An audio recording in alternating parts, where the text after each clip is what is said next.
আজি আমি কেইটামান দৰকাৰী কথা আলোচনা কৰিম যিকেইটা তোমালোকে মনত ৰখা অতি প্ৰয়োজন।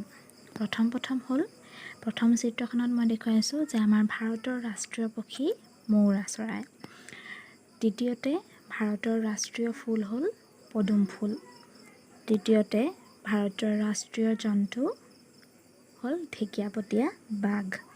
তাৰ পাছত আহিলে আমাৰ ভাৰতৰ ৰাষ্ট্ৰীয় প্ৰতীক হ'ল অশোক স্তম্ভ। তাৰ পাছত আমাৰ ভাৰতৰ ৰাষ্ট্ৰীয় পতাকা হ'ল তিনি বৰণীয়া জাতীয় পতাকা। এতিয়া আমি অসমৰ কথালৈ আহোঁ। অসমৰ ৰাজ্যিক ফুল হ'ল কপৌ ফুল। অসমৰ ৰাজ্যিক গছ হ'ল হলং। অসমৰ ৰাজ্যিক জন্তু হ'ল এশিঙীয়া গঁড় আৰু অসমৰ ৰাজ্যিক একেবাৰে শেষত অসমৰ ৰাজ্যিক চৰাই হ'ল দেওহাঁহ।